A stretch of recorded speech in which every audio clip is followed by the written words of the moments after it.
আজ আমরা মার্কেটের মধ্যে একটা ম্যাসিভ সেলিং দেখলাম। নিফটি 300 পয়েন্টেরও বেশি, সেন্সেক্স 1000 পয়েন্টেরও বেশি এবং ব্যাংক নিফটি 577 পয়েন্টেরও বেশি কারেকশন দেখিয়ে আজকে ক্লোজ দিয়েছে।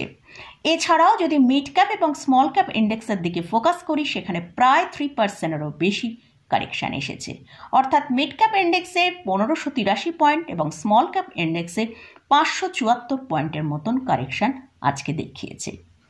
তো মার্কেটে এই যে এতটা কারেকশান কেন এসেছে সেটা নিয়েও ডিসকাস করব। এছাড়াও এই যে মার্কেটের এত ভোলাটিলিটি পরিস্থিতিতে ট্রেডার্স এবং ইনভেস্টররা কী করবেন সেটা নিয়েও ডিসকাস করব। তাহলে চলুন ভিডিওটা শুরু করা যাক। ভিডিও শুরু করার আগে বলি, চ্যানেলে যদি ফার্স্ট টাইম ভিজিট করে থাকেন তাহলে অবশ্যই চ্যানেলটা সাবস্ক্রাইব করে নেবেন আর পাশে থাকা বেল আইকনটা প্রেস করে রাখবেন। আমি ভিডিও আপলোড করার সাথে সাথে আপনাদের কাছে ভিডিওটা পৌঁছে যাবে। তো আজকে মার্কেটের মধ্যে আমরা একটা হিউজ সেলিং দেখলাম, কারণ অনেক ট্রেডার্সরা আছেন যারা মার্জিন মানির ওপর ট্রেড করেন। তো আজকে আমরা দেখলাম নিফটি তার একটার পর একটা লেভেলকে ব্রেক করে নিচে এসেছে।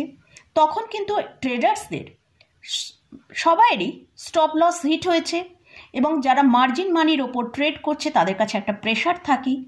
তাদের যেসব হাউস রয়েছে, ফাইন্যান্স হাউস রয়েছে, তারা তখন তাদের পজিশন স্কোয়ার আপ করার জন্য একটা প্রেশার দেয়, কারণ সেই সময় কিন্তু অনেকটা বড় লস দেখায়।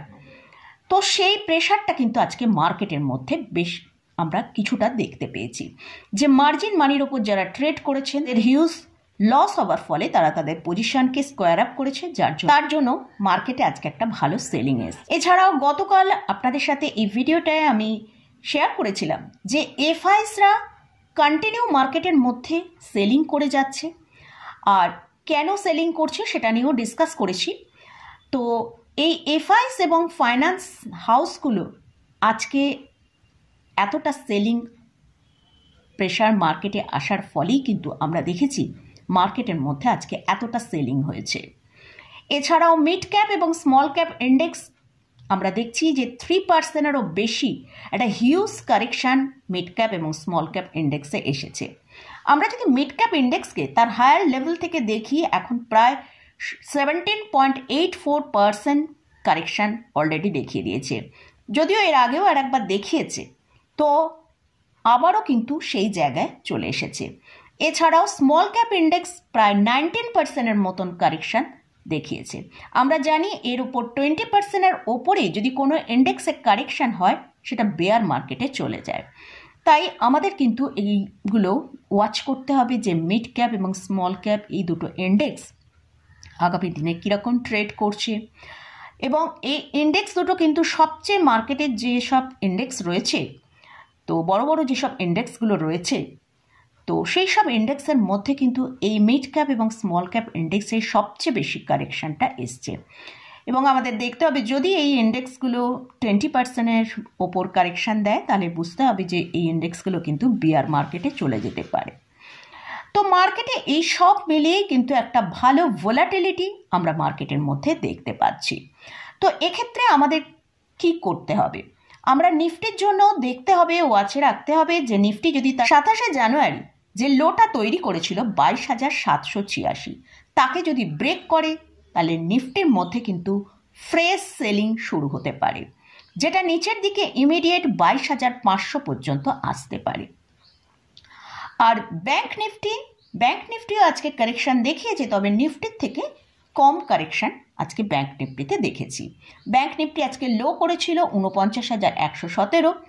তো ব্যাংক নিফটি যদি 49,000 থেকে 48,800 এই রেঞ্জটাকে ব্রেক করে নিচে ট্রেড করে তাহলে ব্যাংক নিফটির মধ্যেও ভালো সেলিং আসবে। নিচের দিকে আমরা 48,000 থেকে 47,800 এই পর্যন্ত কিন্তু ব্যাংক নিফটিতে কারেকশান আমরা দেখতে পেতে পারি। তো এটা মোটামুটি মার্কেট নিয়ে আলোচনা করলাম, কেন মার্কেটে আজকে এতটা সেলিং দেখলাম। তো মার্কেটের এই পরিস্থিতিতে এখন ট্রেডাররা কি করবেন সেটা নিয়ে আলোচনা করছি। তবে আমি আলোচনা করছি যারা একদম মার্কেটে একদম বিগিনার, সেই সব ট্রেডার্সদের কথাই আমি এখানে উল্লেখ করছি। এখন মার্কেটে নতুন পজিশন না নিয়ে মার্কেটকে একটু ওয়াচ করাটা বেটার হবে, কারণ আমাদের দেখতে হবে যে 27শে জানুয়ারি যে নিফটির লোটা করেছিল তাকে ব্রেক করে ট্রেড করছে কিনা। যদি ব্রেক করে তাহলে কিন্তু ফ্রেশ সেলিং মার্কেটের মধ্যে আসতে পারে। মার্কেট নিফটি নিচের দিকে 22,500 থেকে 22,000 পর্যন্ত নিচের দিকে আসতে পারে। এখন মার্কেটে যদি বাই পজিশন নিয়ে কাজ করেন অথবা সেল পজিশন, যে পজিশন নিয়েই কাজ করুন না কেন, মার্কেটের যা ভোলাটিলিটি চলছে সেখানে কিন্তু আমরা দেখতে পাচ্ছি ট্রেড ফলসি হয়ে যাচ্ছে। তো বড় টাকা লস করার থেকে আমার মনে হয় একটু ওয়েট করাটা বেটার। মার্কেটকে একটু ওয়াচ করুন, মার্কেট কোন দিকে মুভ করছে সেটা লক্ষ্য রাখুন। তো এটাও আমাদের কিন্তু কিছু কিছু সময় মার্কেটের জন্য করা প্রয়োজন।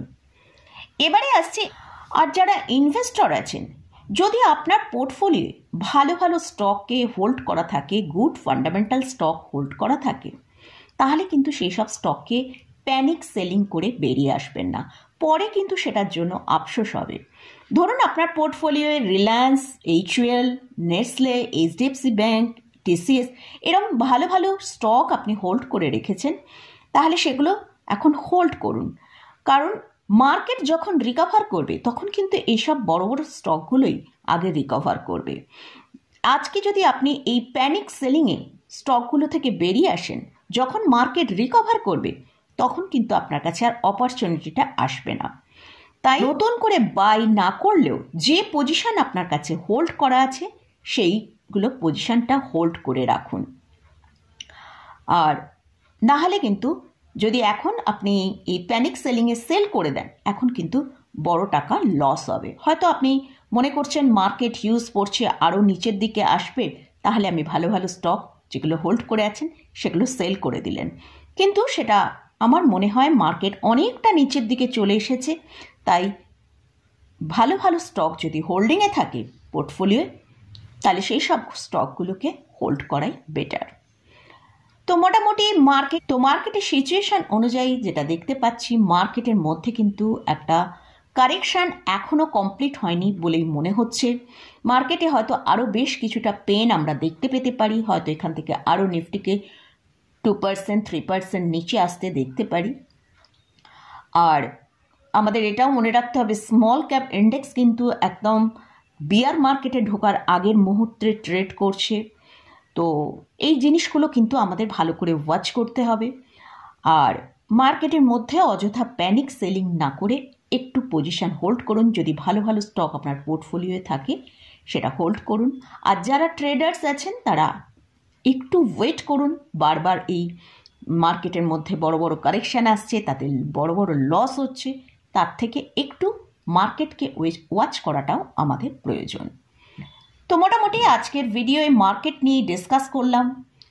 তো আগামীকাল মার্কেট কীরকম ট্রেড করতে পারে সেই লেভেল নিয়েও ডিসকাস করেছি। ইনভেস্টর এবং ট্রেডাররা কী করবেন সে বিষয়েও আলোচনা করলাম। তো এটা সম্পূর্ণ আমার ভিউটাই আমি আপনাদের সাথে শেয়ার করেছি। তো মোটামুটি এখানেই আমার ভিডিওটা শেষ করছি। ভিডিওটা যদি ভালো লাগে অবশ্যই লাইক করবেন, শেয়ার করবেন, সাবস্ক্রাইব করবেন। ধন্যবাদ।